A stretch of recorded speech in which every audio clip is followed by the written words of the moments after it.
Nos próximos capítulos de Vale Tudo, promete ser um dos mais marcantes e dramáticos de toda a trama.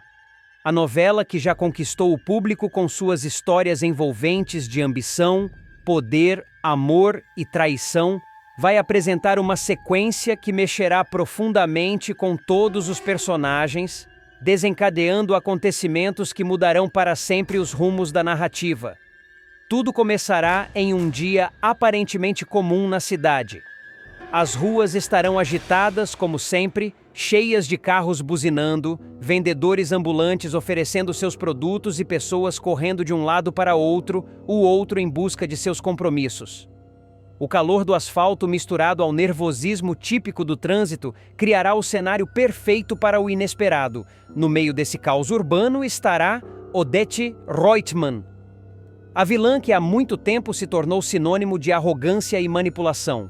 Sempre com o nariz empinado, sua postura altiva e olhar de desprezo, ela acreditava que o mundo inteiro estava ali apenas para servir às suas vontades. Odete carregava dentro de si uma necessidade quase doentia de controlar tudo e todos. Para ela, nada poderia fugir de suas mãos. Seu prazer estava em manipular pessoas, em fazer com que cada movimento da vida alheia fosse orquestrado por suas ordens e caprichos. Naquele dia, Odete tinha compromissos importantes, mas sua pressa era maior do que qualquer prudência. Em sua limusine luxuosa, acompanhada de Fátima, sua protegida, ela trafegava por uma avenida extremamente movimentada da cidade. O detalhe que aumentava ainda mais a tensão era que Fátima estava grávida, vivendo um momento delicado e frágil de sua vida. Do outro lado da mesma via estavam Marco Aurélio e Mário Sérgio, personagens fundamentais na teia de relações da novela. Os dois vinham em um carro elegante, discutindo negócios e estratégias, como sempre faziam. Ambos eram homens acostumados ao jogo do poder, movidos pela ambição e pela vaidade. O encontro explosivo no trânsito, o destino que tantas vezes parece brincar com as vidas dos personagens de Vale Tudo, resolveu colocar Odete frente a frente com Marco Aurélio e Mário Sérgio naquele trânsito sufocante. Em meio às buzinas, xingamentos e ao barulho ensurdecedor da cidade, Odete avistou o carro dos dois e de imediato fez questão de provocar um confronto. "Marco Aurélio! Mário Sérgio!" exclamou, com seu tom sempre carregado de desprezo. "Vocês são a prova viva da incompetência que infesta esse país." Sua voz ecoou em meio ao caos, e não demorou para que o carro parasse ao lado do veículo dos dois. Uma discussão intensa começou ali mesmo, no meio da rua, enquanto motoristas impacientes buzinavam sem parar, irritados com aquela cena digna de novela. Literalmente. Marco Aurélio, sempre calculista, tentou manter a calma. "Odete, não é hora nem lugar para isso. Saia do nosso caminho." Mas a vilã não queria saber de razão. Quanto mais contrariada, mais seu olhar se tornava afiado e cruel. Fátima, no banco ao lado, implorava para que a madrinha não se exaltasse, pedindo que deixassem a discussão para depois. Mas era tarde demais. Enquanto os três discutiam de forma acalorada, um ônibus vinha em altíssima velocidade pela avenida. O motorista, distraído com o trânsito confuso, não percebeu a tempo a movimentação à sua frente. Em um segundo de descuido, o inevitável aconteceu. O ônibus atingiu em cheio o carro de Odete. O impacto foi devastador. O barulho do metal se amassando contra o asfalto, o som dos vidros estilhaçando e os gritos desesperados tomaram conta da cena. A vilã, que tantas vezes parecia inabalável, agora se via no meio de uma tragédia. Marco Aurélio e Mário Sérgio, ao presenciarem o acidente, ficaram em choque. O semblante de arrogância deu lugar à preocupação e ao desespero. Rapidamente, eles desceram do carro e correram até o veículo destruído, tentando com todas as forças abrir as portas amassadas para socorrer Odete e Fátima. Dentro do carro, a situação era ainda mais grave. Fátima, em prantos, sentia fortes dores. Sua gravidez estava em risco e o acidente trouxe consequências imediatas. Ela perderia o bebê. Uma perda irreparável que abalaria não apenas sua vida, mas também a de Raquel, sua mãe. Raquel interrompe sua felicidade, enquanto a tragédia acontecia na avenida. Raquel vivia um momento de alegria em seu restaurante. O local estava lotado, cheio de clientes animados, atraídos pela nova promoção de espetinhos que ela havia acabado de lançar. O clima era de celebração, com risadas, conversas animadas e o som da churrasqueira ao fundo. Raquel, com seu avental simples mas cheio de dignidade, circulava entre as mesas, cumprimentando os clientes e se orgulhando do sucesso conquistado com tanto esforço. Sua vida era um exemplo de determinação, uma verdadeira guerreira que não se deixava abater pelas dificuldades. Mas a felicidade seria interrompida de forma abrupta. Uma ligação trouxe a notícia que nenhuma mãe gostaria de receber. Sua filha estava envolvida em um acidente gravíssimo. Sem pensar duas vezes, Raquel largou tudo no restaurante, deixando clientes, garçons e a própria promoção em segundo plano. O instinto materno falou mais alto. "É minha filha!", disse em lágrimas, enquanto corria para fora do restaurante. "Eu preciso estar com ela." O desespero de Freitas. Enquanto isso, em outra parte da cidade, a tragédia também se conectava a outros personagens. Freitas, homem conhecido por sua forma autoritária e por vezes manipuladora de lidar com os outros, enfrentava mais um de seus conflitos domésticos. Ele discutia de forma acalorada com Consuele, a empregada, numa cena carregada de tensão. Consuele, cansada das humilhações, finalmente se impôs. Gritava, chorava, defendia sua dignidade. O clima estava insuportável, e foi nesse momento que seu filho, André, entrou em cena. O jovem, cheio de energia e com o coração justo, não conseguiu ficar parado diante da situação. "Basta, Freitas!", gritou, colocando-se entre o patrão e sua mãe. "Você não vai encostar nela!" O confronto escalou. A família de Freitas, acostumada a apoiar sua postura autoritária, não hesitou em intervir contra André. O jovem, que era atleta e tinha preparo físico, tentou resistir, mas acabou sendo agredido. A raiva e a revolta tomaram conta dele. No meio da confusão, André acabou descontando sua fúria em Freitas, que já vinha enfrentando sérios problemas de saúde. O resultado foi devastador. O patrão, com a mão no peito, caiu no chão, vítima de um infarto fulminante. A cena foi desesperadora. O homem, que sempre se mostrou forte e imponente, agora estava à mercê da própria fragilidade. A família entrou em pânico, Consuele chorava, e André, atônito, não sabia como reagir. O Brasil em choque. Os dois acontecimentos, o acidente de Odete e a morte súbita de Freitas, se entrelaçaram, criando um capítulo de forte impacto emocional. A novela, que já vinha prendendo o público com suas tramas intensas, agora mergulhava em uma tragédia coletiva. As notícias rapidamente se espalhariam.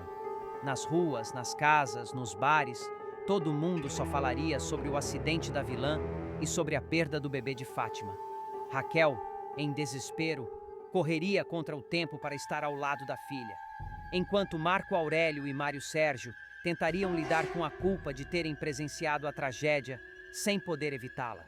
Odete, símbolo do poder e da manipulação, finalmente conheceria a vulnerabilidade. Fátima enfrentaria uma dor irreparável. Raquel mostraria mais uma vez sua força de mãe. E André, sem querer, carregaria para sempre o peso de ter sido o estopim do infarto de Freitas. Esse capítulo não seria apenas mais um na novela, seria um divisor de águas capaz de parar o Brasil.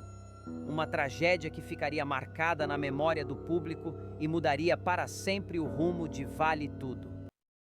Nos próximos capítulos de Vale Tudo, Odete, sempre atenta aos detalhes e ao poder dos gestos simbólicos, resolve surpreender Marco Aurélio com um presente refinado.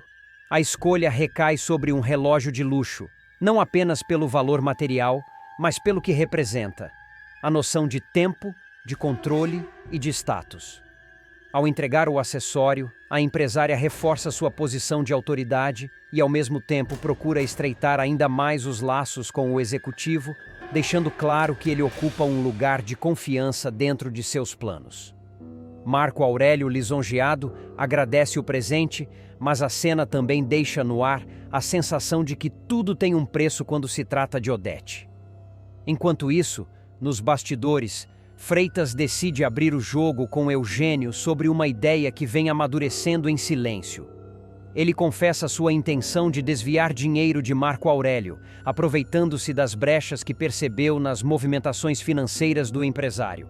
A revelação deixa Eugênio intrigado e desconfiado, pois sabe que qualquer passo em falso nesse tipo de esquema pode ter consequências desastrosas. Em outro cenário, Renato comparece a mais uma reunião do grupo de alcoólicos anônimos, onde se reencontra com Heleninha. O clima é de apoio e acolhimento, e o encontro simboliza a tentativa de ambos em reconstruir a vida, encarando suas fragilidades de frente. O diálogo entre eles mostra que a jornada da recuperação é árdua, mas repleta de pequenas vitórias que fortalecem a esperança. Enquanto isso, Cecília e Laís se dedicam a uma conversa franca com Sarita. O assunto gira em torno de Luiz, o homem que afirma ser o pai biológico da menina. Curiosas com os sentimentos de Sarita, elas perguntam sobre sua vontade de conhecê-lo. A jovem, de forma sincera, revela que, apesar das incertezas, deseja encontrar o pai e entender melhor suas origens. A confissão emociona Cecília e Laís, que percebem o quanto esse reencontro pode impactar a vida da menina. Já em outro ponto da cidade, Maria de Fátima, sempre atenta aos movimentos ao seu redor, acaba flagrando Mário Sérgio e Ana Clara em um restaurante. A cena chama sua atenção não apenas pela proximidade dos dois, mas também pelo clima de cumplicidade que transparece. Mário Sérgio, atento aos detalhes, observa que o cartão de crédito usado por Ana Clara para pagar a conta está no nome de Odete. Surpreso, ele questiona a jovem sobre a situação. Sem hesitar, Ana Clara explica que Odete, em um gesto de generosidade, tem ajudado financeiramente sua família, o que permite que ela mantenha uma vida mais confortável. Por fim, Luiz aparece novamente, desta vez compartilhando um detalhe delicado sobre sua saúde. Ele diz sofrer de diabetes e, diante da necessidade de comprar remédios, acaba sensibilizando Cecília e Laís, que decidem lhe entregar dinheiro. A atitude delas, porém, deixa no ar uma dúvida. Estariam realmente ajudando alguém em necessidade ou caindo em uma possível manipulação? Assim, cada um desses acontecimentos se entrelaça, revelando os contrastes entre interesse, generosidade, ambição e fragilidade que movem as relações. O enredo segue carregado de tensão e expectativas, mostrando que por trás de cada gesto há sempre segredos e intenções ocultas. Afonso está prestes a viver uma das reviravoltas mais intensas e emocionantes de sua trajetória em Vale Tudo. Depois de meses enfrentando a doença com coragem, mas também com momentos de fragilidade, o triatleta finalmente encontrará uma nova chance de vida. Tudo acontece no instante em que ele descobre que Leonardo, dado como morto há 13 anos, está vivo e pode ser a peça-chave para sua recuperação. Mais do que um reencontro inesperado, o retorno do rapaz abre a possibilidade de um transplante de medula óssea capaz de salvar Afonso, trazendo esperança para a família em meio ao caos. No início, a batalha de Afonso contra o câncer parecia caminhar para um desfecho doloroso. Apesar da disciplina e do espírito esportivo que sempre o acompanharam, ele resistia ao tratamento e sofria com os efeitos da quimioterapia, que não apresentava os resultados esperados. As consultas com o Dr. Fernando se tornavam cada vez mais angustiantes, até que, em determinado momento, o médico traz uma notícia alentadora. Afonso começou a reagir de forma mais positiva à quimioterapia, abrindo uma pequena janela de esperança. Porém, ninguém poderia imaginar que o destino ainda reservava um acontecimento muito mais impactante. É nesse cenário que uma farsa cuidadosamente mantida durante anos por Odete Reutemann vem à tona. A poderosa empresária, conhecida por sua frieza e pela capacidade de manipular situações em benefício próprio, guardava um segredo devastador. Leonardo, irmão gêmeo de Heleninha, não havia morrido no acidente que todos acreditavam ter sido fatal. Durante mais de uma década, Odete manteve a verdade escondida, afastando o rapaz da família e construindo uma narrativa de luto e perda que moldou a vida de todos ao seu redor. A revelação cai como uma bomba na mansão dos Reutemann. O reencontro entre Leonardo e a família é carregado de emoção, mas também de indignação e dor.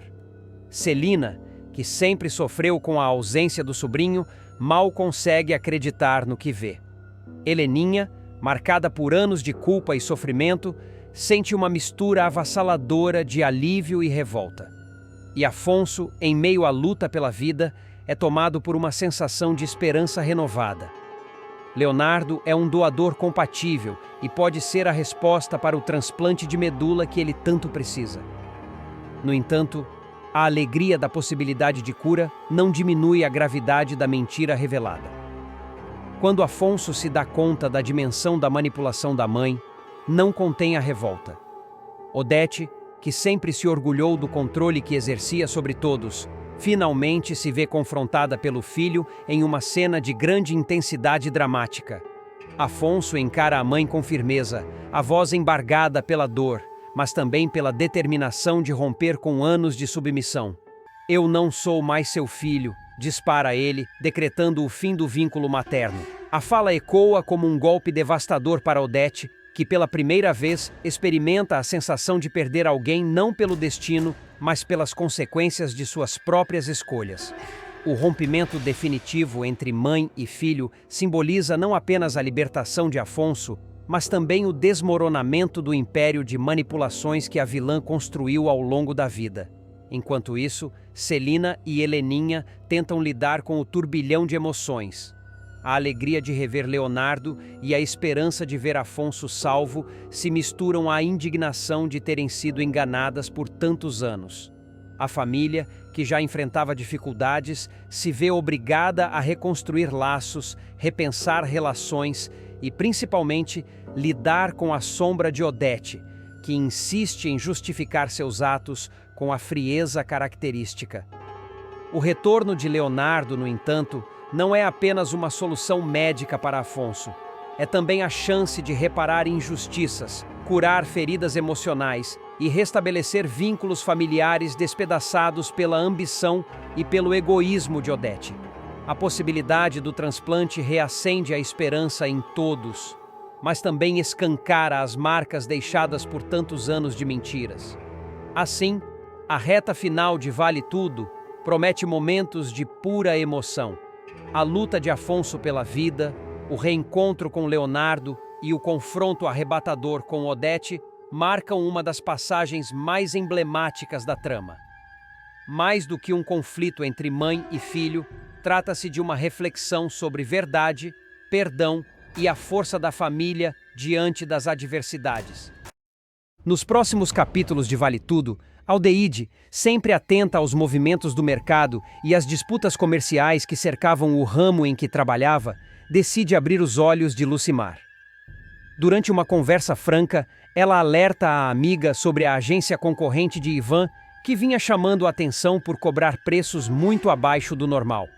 Aldeide enfatiza que algo tão barato dificilmente poderia ser confiável, sugerindo que por trás daquele valor atrativo poderia haver riscos escondidos.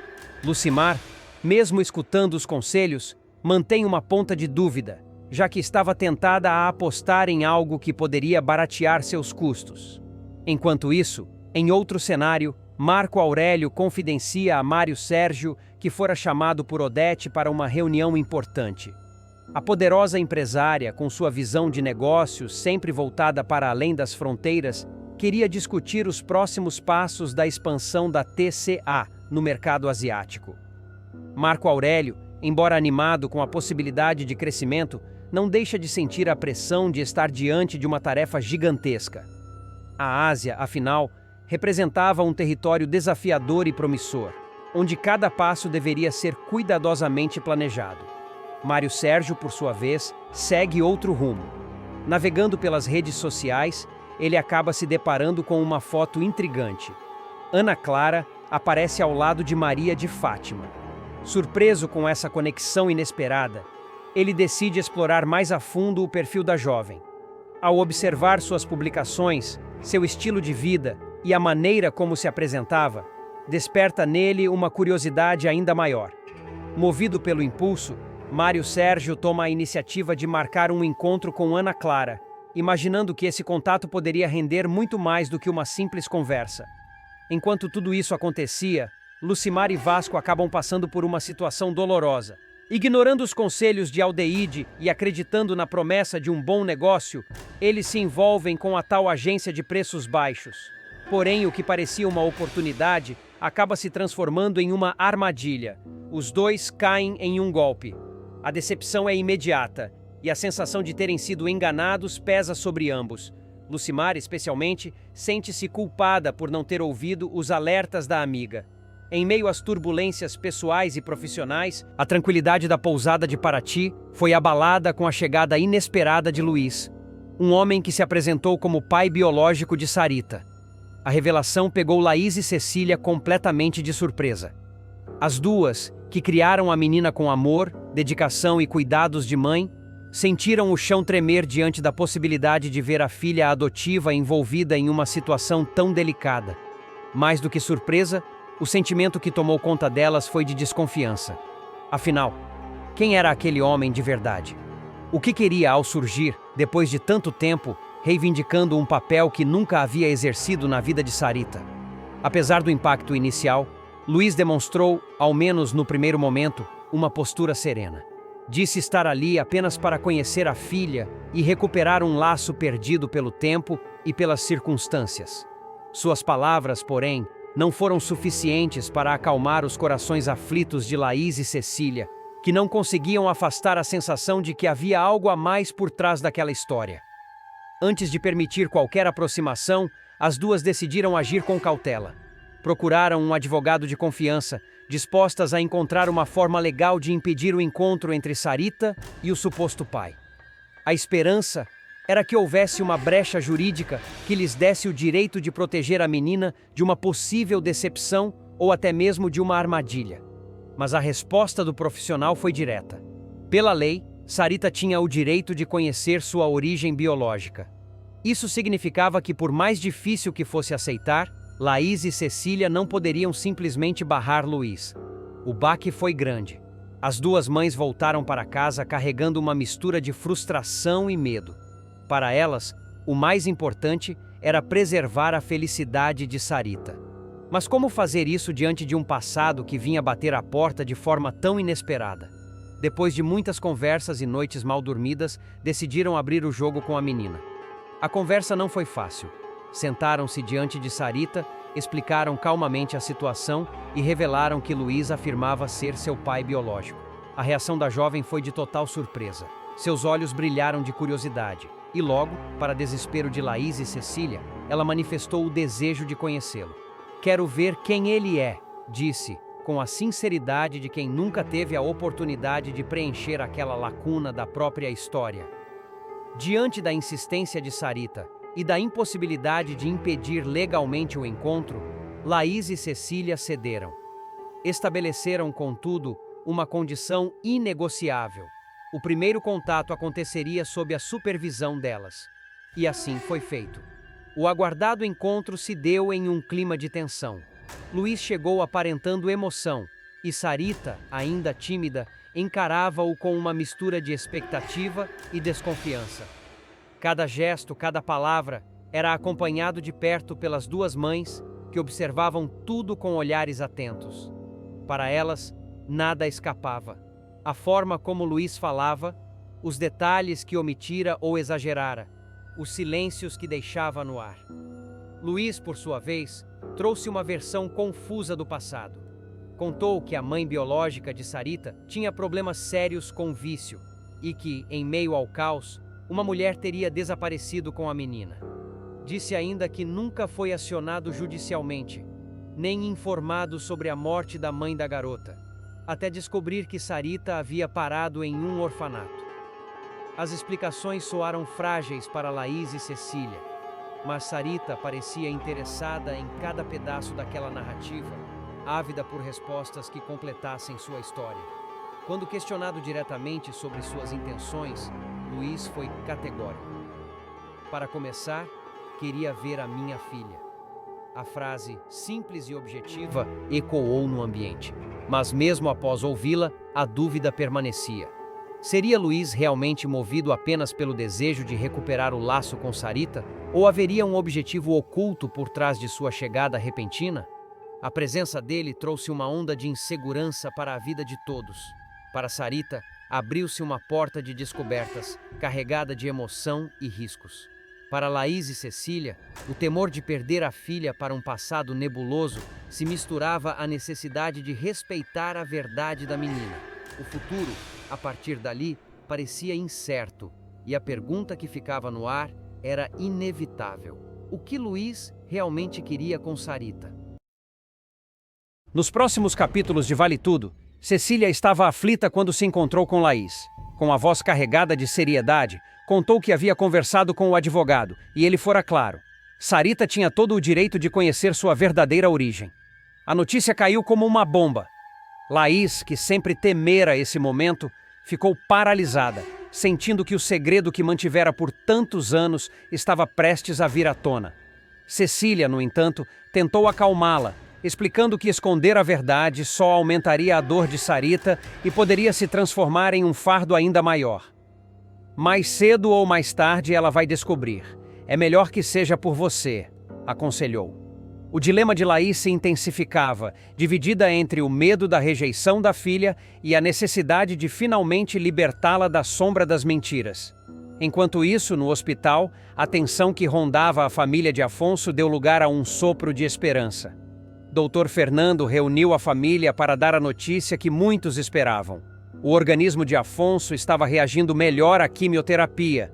O médico falou com cautela, lembrando que o tratamento ainda seria longo e difícil, mas reconheceu que aquela era uma vitória significativa. Solange se emocionou, chorando de alívio, e segurou forte a mão de Afonso, que pela primeira vez em semanas esboçou um sorriso de confiança. O clima de otimismo tomou conta do quarto, trazendo a todos a sensação de que a luta ainda não estava perdida. Na mesma cidade, Consuelo se dedicava a outro tipo de sonho: a preparação do casamento de Daniela. Conhecida por sua elegância e perfeccionismo, ela decidiu contratar Eunice, costureira de talento reconhecido, para confeccionar o vestido de noiva. Eunice recebeu a proposta com entusiasmo, mas também com o peso da responsabilidade. Consuelo deixou claro que queria algo impecável, que marcasse não apenas a cerimônia, mas que se tornasse uma verdadeira lembrança de família. Daniela, embora animada, se mostrava apreensiva, temendo que o vestido refletisse mais os desejos da mãe do que os seus próprios. Entre provas de tecido e croquis detalhados, surgia uma tensão silenciosa. Até que ponto Daniela conseguiria impor sua própria vontade diante da força de Consuelo?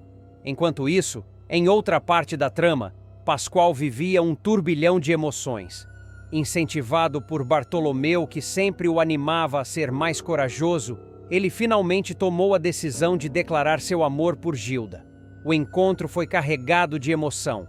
Pascoal, visivelmente nervoso, abriu o coração e confessou os sentimentos que guardava há tanto tempo. Gilda ficou surpresa, pois jamais imaginara que Pascoal nutrisse tamanho afeto por ela. Ainda sem saber como reagir, pediu um tempo para refletir. Bartolomeu, observando à distância, sorria satisfeito por ver o amigo dando um passo tão importante em sua vida pessoal. Na casa de Ivan, a rotina foi quebrada pela chegada de Lucimar e Vasco, trazendo uma novidade que mudaria seus próximos dias. Eles anunciaram que haviam fechado a viagem com Vilma, uma decisão que pegou Ivan de surpresa. O rapaz, entre ansioso e preocupado, não sabia se estava pronto para essa aventura. No fundo, porém, entendia que aquela viagem poderia abrir novos horizontes e talvez até redefinir seus caminhos. Vilma, por sua vez, não escondia a empolgação e já fazia planos detalhados, sonhando com tudo o que viveriam juntos. No meio desse emaranhado de vidas cruzadas, Maria de Fátima continuava a alimentar seus próprios interesses. Ambiciosa e sempre calculista, ela se aproximou de Ana Clara, que ainda tentava encontrar algum equilíbrio em meio às suas crises pessoais. Com palavras persuasivas, Maria de Fátima a incentivou a tirar mais vantagens de Odete. Ela tem dinheiro de sobra e você precisa aprender a usar isso a seu favor, sussurrou, plantando ideias que deixavam Ana Clara em conflito. Apesar de relutar, a jovem começava a se deixar seduzir pela promessa de conforto e segurança que o dinheiro de Odete poderia trazer. Para Maria de Fátima, manipular Ana Clara era apenas mais uma jogada estratégica em seu tabuleiro de ambições. Assim, cada núcleo da história seguia com seus dilemas particulares, mas todos interligados pelo fio da esperança, da paixão e da intriga. Cecília lutava para que Laís contasse a verdade a Sarita. Afonso reacendia a fé da família ao reagir melhor ao tratamento. Consuelo transformava o casamento da filha em um evento grandioso, enquanto Daniela tentava preservar sua voz. Pascoal se arriscava no amor, movido pela amizade leal de Bartolomeu. Ivan encarava novos caminhos com a viagem organizada por Lucimar e Vasco. E nos bastidores, Maria de Fátima semeava a discórdia, incentivando Ana Clara a explorar ainda mais a vulnerabilidade de Odete. O destino de todos seguia em construção, repleto de segredos, desafios e decisões que poderiam mudar suas vidas para sempre. A luta de Afonso contra a leucemia ganhará novos contornos em Vale Tudo. Depois de um período marcado por incertezas, desmaios e muito sofrimento, o triatleta finalmente terá um respiro de esperança. Em uma nova etapa do tratamento, uma notícia surpreendente fará com que ele volte a acreditar na cura do câncer, reacendendo a chama da fé que parecia se apagar diante das dificuldades. Tudo começa após um episódio delicado. Afonso sofre um desmaio em casa e bate a cabeça, deixando Solange completamente desesperada. O acidente, além de causar um galo visível, servirá como alerta definitivo para o triatleta, que vinha resistindo ao retorno imediato ao hospital. Até então, ele tentava adiar ao máximo a internação, acreditando que conseguiria lidar com a doença sem a necessidade de uma rotina tão pesada de exames e quimioterapia. Porém, o desmaio o convence de que não havia mais como fugir da realidade. Ou ele enfrentava a leucemia de frente, ou correria o risco de perder a vida. Sensibilizado pela preocupação de Solange, Afonso finalmente arruma a mala e decide se internar para dar continuidade ao tratamento. O gesto traz alívio imediato à companheira, que já não sabia como convencê-lo da gravidade da situação. Ao chegar ao hospital, ele é recebido pela equipe médica e dá início a uma nova etapa da quimioterapia, com infusões que prometem ser ainda mais intensas e, ao mesmo tempo, mais promissoras. Vale lembrar que, na primeira fase do tratamento, os resultados haviam sido muito abaixo do esperado. O oncologista, Dr. Fernando, chegou a afirmar que as chances reais de cura só viriam por meio de um transplante de medula óssea. Até agora, o único doador compatível com Afonso é Leonardo, o filho de Odete Reutemann, que todos acreditam estar morto após um acidente misterioso. A verdade, porém, é bem diferente. Leonardo está vivo, escondido sob o domínio da mãe, que se recusa a revelar o segredo. A vilã não demonstra qualquer intenção de abrir mão do trunfo que guarda as 7 chaves, ainda que isso possa custar a vida de seu filho mais novo. Enquanto esse segredo permanece escondido, Afonso segue sua batalha dentro do hospital. É então que acontece a reviravolta inesperada. Durante uma consulta, Dr. Fernando anuncia uma notícia que muda completamente o ânimo do paciente. Pela primeira vez, a quimioterapia começa a apresentar resultados positivos. Mesmo que os avanços sejam iniciais, eles representam um sinal concreto de que o corpo de Afonso está reagindo ao tratamento. Para alguém que vinha acumulando decepções e temores de que nada mais pudesse ser feito, o anúncio cai como um sopro de esperança. O momento é emocionante. Solange, que o acompanha em todos os passos dessa jornada, não consegue segurar as lágrimas. Ela vê, pela primeira vez em muito tempo, o brilho da esperança nos olhos de Afonso. O triatleta, Antes abatido e descrente, volta a acreditar que pode superar a doença. Esse alívio não significa a cura imediata, mas é o combustível que ele precisava para seguir firme, mesmo diante de tantas provações. No entanto, o caminho de Afonso ainda reserva grandes reviravoltas. A notícia positiva da quimioterapia é apenas o primeiro passo. A verdadeira cura só será possível quando o segredo de Odete for finalmente revelado. Em breve, a vilã será desmascarada e a verdade sobre Leonardo virá à tona, mudando completamente o rumo da história. O jovem, que vive em reclusão, se submeterá a exames que confirmarão sua compatibilidade com Afonso, abrindo o caminho para o tão aguardado transplante de medula. No dia seguinte ao resultado dos exames, Afonso dará entrada novamente no hospital, desta vez para iniciar os preparativos para a cirurgia. O procedimento será cercado de tensão e expectativa, mas também de esperança. Leonardo, apesar de todo o peso do segredo que carregou por anos, aceitará doar sua medula para salvar o irmão. Esse gesto marcará não apenas o renascimento de Afonso, mas também o desmoronamento do império de mentiras erguido por Odete. A partir daí, a novela acompanhará a lenta, porém constante, recuperação do triatleta. Aos poucos, ele começará a apresentar sinais de melhora, retomando as forças e a vitalidade que sempre o caracterizaram. Solange, ao seu lado, viverá cada conquista como uma vitória pessoal, fortalecendo ainda mais o vínculo do casal. O público verá então a grande virada de Afonso. De paciente fragilizado e desacreditado, ele se transformará em um símbolo de resistência e superação. Sua vitória sobre o câncer não será apenas médica, mas também emocional e moral.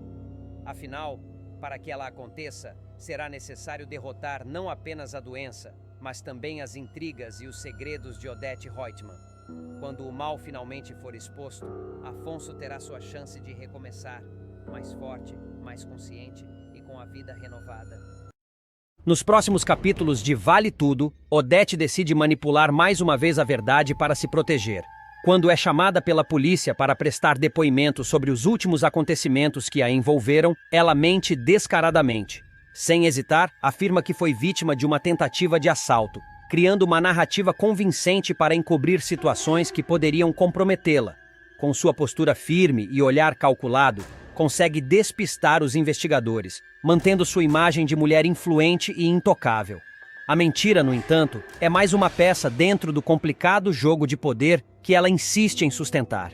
Enquanto isso, Afonso, depois de muitas idas e vindas, toma uma decisão importante para sua própria vida. Ele resolve retomar o tratamento médico. Pressionado por familiares e pela própria consciência, percebe que não pode continuar negligenciando a própria saúde. É um momento de humildade e também de esperança, já que ele entende que, ao se cuidar, poderá recuperar não apenas o equilíbrio físico, mas também emocional. Sua escolha simboliza um pequeno passo em direção à superação dos traumas e dos erros que marcaram sua trajetória recente. Em outra frente, Odete encontra-se com Marco Aurélio para discutir os rumos de sua relação profissional e pessoal. Depois de anos de atritos e desconfianças, ambos chegam a um acordo estratégico para cessar a rivalidade que tanto os desgastou. A conversa, marcada por tensão e diplomacia, mostra que os dois são movidos pela ambição, mas também pela necessidade de estabilidade. Ao estreitar essa aliança, criam uma espécie de pacto silencioso, no qual interesses comuns falam mais alto do que as mágoas do passado. Já Celina, sempre atenta ao bem-estar da família, abre o coração com Esteban. Ela afirma que, antes de pensar em viajar, precisa ter a certeza de que seus sobrinhos estarão seguros e bem cuidados. Para ela, não existe possibilidade de se ausentar sem que todos estejam em paz. Essa postura evidencia seu senso de responsabilidade e o carinho que dedica aos mais jovens da família, reforçando sua imagem de mulher protetora e sensata. Enquanto isso, Ana Clara surpreende ao oferecer apoio a Maria de Fátima em um momento delicado. Mesmo sabendo de todas as falhas e atitudes da moça, ela decide estender a mão e ajudá-la a gravar um vídeo. A mensagem direcionada a Raquel é um pedido de perdão carregado de emoção e arrependimento. Maria de Fátima, fragilizada, tenta transmitir sinceridade em cada palavra, na esperança de ser perdoada e reconstruir laços que foram rompidos pelas próprias escolhas. Ana Clara, como guia nesse processo, demonstra compaixão e capacidade de enxergar além dos erros, acreditando na possibilidade de mudança. Por fim, Consuelo vive um de seus dias mais felizes. Graças ao reconhecimento